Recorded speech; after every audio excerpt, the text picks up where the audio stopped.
2500년 전의 군사 전략서가 오늘날 우리 회사 문제를 해결해 준다고요? 네, 이게 어떻게 가능한 건지 지금부터 한번 제대로 파헤쳐 보겠습니다. 자, 이런 리더 혹시 주변에 없으신가요? 뭔가 일이 잘못되면 슬쩍 자기 팀 뒤로 숨어버리는 그런 리더요. 오늘 이야기는 바로 여기서부터 시작됩니다. 상상은 이렇습니다. 다 같이 모인 회의 자리. 프로젝트가 뭔가 잘못했어요. 분위기가 막 싸늘해지는데 그때 부서장이 옆에 있는 팀원한테 쓱 이렇게 말하는 거죠. 아니, 내가 팀장님 말씀대로 하자고 했잖아요. 다들 내 말 안 듣더니. 와, 이 순간 모든 책임이 팀원한테 그냥 확 넘어가 버립니다. 팀원들 사이에서는 이런 행동을 뭐라고 부를까요? 네, 바로 팀킬입니다. 나 하나 살겠다고 팀 전체의 사기와 신뢰를 그냥 박살내는 거죠. 정말 최악의 리더십이라고 할 수 있습니다. 결국 이 꼴을 보다 못한 더 높은 상사가 한마디 합니다. 아주 조용히 하지만 모두가 들을 수 있도록 이렇게 묻죠. 당신이 리더입니까? 와, 이 한마디에 모든 게 담겨 있지 않나요? 문제의 본질을 그냥 꿰뚫어 버린 겁니다. 자, 그럼 이런 팀킬 리더, 대체 뭐가 문제일까요? 그리고 해법은 뭘까요? 놀라지 마세요. 그 해답을 찾기 위해 우리는 무려 2500년 전으로 거슬러 올라가야 합니다. 바로 고대의 전략가 손자를 만나러 가는 거죠.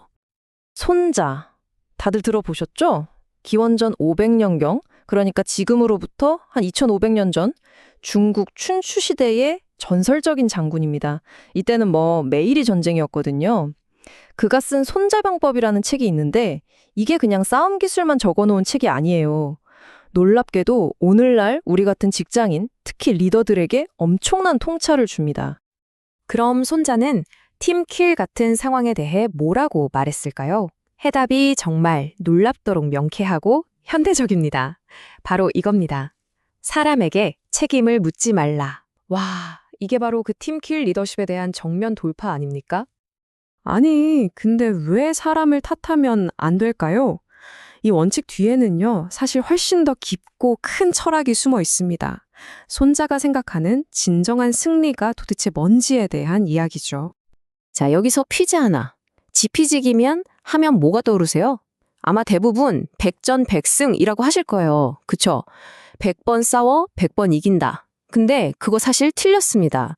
손자병법 원문에는 백전불퇴라고 되어 있어요. 100번 싸워도 위태롭지 않다는 뜻입니다.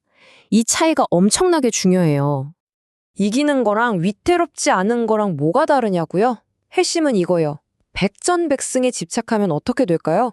무리수를 두게 되죠. 리스크를 막 걸게 되고요. 하지만 백전불태, 즉 지지 않는 것에 집중하면요. 철저하게 준비하게 됩니다. 손자가 말하는 진짜 리더의 역할은 싸워서 이기는 게 아니에요. 애초에 우리 팀이 질 수 있는 상황 자체를 만들지 않는 것, 바로 그 판을 짜는 겁니다. 자, 그럼 이 지지 않는 철학, 이걸 우리 사무실로 한번 가져와 볼까요? 전쟁터랑 회사랑 무슨 상관이냐 싶으시겠지만 들어보시면 정말 깜짝 놀랄 만큼 닮아 있습니다. 보세요. 정말 기가 막히지 않나요? 손자가 전쟁에서 이기기 위해 따져봐야 한다고 했던 5가지 요소가 있는데요. 이게 현대 경영 전략이랑 그냥 판박입니다. 전쟁을 지휘하는 장수는 당연히 CEO나 리더죠. 싸움이 벌어지는 지형은 우리가 싸워야 할 시장 상황이고요. 군대의 규율, 즉 법은 회사의 시스템이나 조직 문화인 거예요. 2500년 전의 지혜가 지금 우리 얘기랑 똑같다니까요. 손자는 이런 말을 했어요. 진짜 고수는 싸우기 전에 이미 이겨놓고 싸운다고요. 이게 무슨 뜻일까요? 바로 정보입니다. 승패는 칼을 맞대는 순간이 아니라 그 전에 얼마나 정확한 정보를 가졌느냐에서 이미 갈린다는 거죠. 그래서 손자는 정보, 즉 첩보를 정말 중요하게 생각했어요. 심지어 첩자를 5종류로 나눌 정도였으니까요. 적진에 사는 사람을 쓰는 첩자, 적의 관리를 포섭하는 첩자, 심지어 적의 첩자를 역으로 이용하는 이중 첩자까지. 자, 이걸 오늘날 비즈니스로 가져와 볼까요? 이게 바로 시장 조사, 경쟁사 분석, 내부 감사 같은 비즈니스 인텔리전스 활동인 겁니다. 이름만 다르지 본질은 똑같죠? 자, 그럼 이 복잡한 이야기들이 결국 뭘 말하고 싶은 걸까요? 딱 2가지 핵심 원칙으로 정리할 수 있습니다. 이건 리더뿐만 아니라 우리 모두에게 해당되는 이야기예요.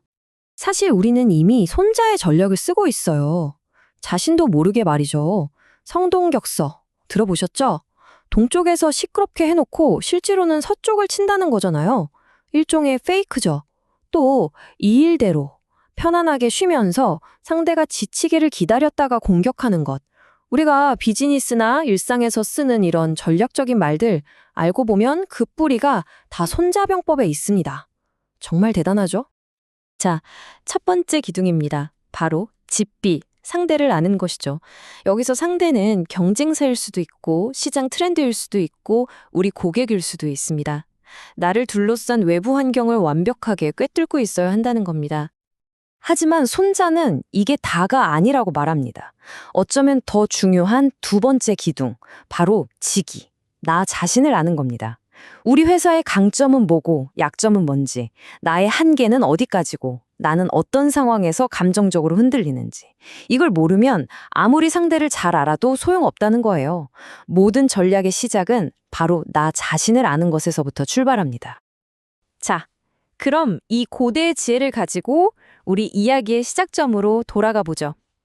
자기 팀원을 방패 삼았던 그 팀킬 리더, 그리고 어쩌면 우리 자신에게 손자의 이 가르침은 어떤 의미가 있을까요?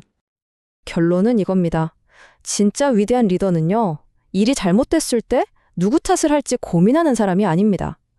애초에 일이 잘못될 가능성 자체를 없애버리는 사람이죠. 성공할 수밖에 없는 판을 짜서 책임이라는 단어 자체가 나올 필요가 없게 만드는 사람. 그게 바로 손자가 말하는 리더입니다.